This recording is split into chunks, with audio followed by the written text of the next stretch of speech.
15వ తారీఖు రోజు తెల్లవారుజామున బ్రాహ్మీ ముహూర్తంలో 3 గంటల తర్వాత నిద్రలేసి సూర్యుడు పొద్దు ఒడిసి పొలిమేర మీద పడకన్న ముందే తలస్నానం చేసుకొని మీ ఇంట్లో దీపం వెలిగించుకొని దండం పెట్టి సమీపంలో ఏదైనా శివాలయం ఉంటే శివాలయానికి వెళ్ళి దండం పెట్టుకోండి. అక్కడి నుంచి మీ వ్రతం స్టార్ట్ అవుతుంది. సాధ్యమైనంత వరకు ఉపవాసం ఉండండి. ఈ మహాశివరాత్రి రోజు ఉపవాసం చేస్తే సంవత్సరం మొత్తం ఉపవాసం చేసిన పుణ్యం ఆయన అకౌంట్ లో పడుతుంది. సాధ్యమైనంత వరకు డే మొత్తం చెప్పులు వేసుకోవద్దు, చీపురు తాకకూడదు, కాళ్లకు చెప్పులు వేసుకోకూడదు,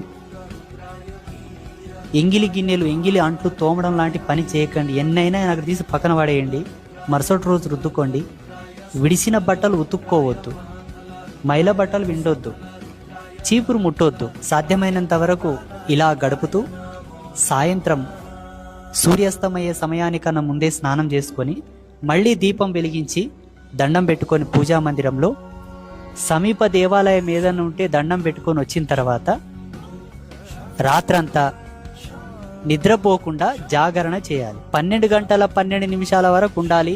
తర్వాత మీకు కూరుకొస్తే పడుకోవచ్చు, అభ్యంతరం ఏం లేదు. మళ్ళీ తెల్లవారుజామున లేచి శుచిగా స్నానం చేసుకొని స్వయం పాకం మీ చేతులతో మీరు వండుకున్నది ఫోటోల దగ్గర నైవేద్యం పెట్టి దండం పెట్టుకొని తిని తదుపరి మీ పని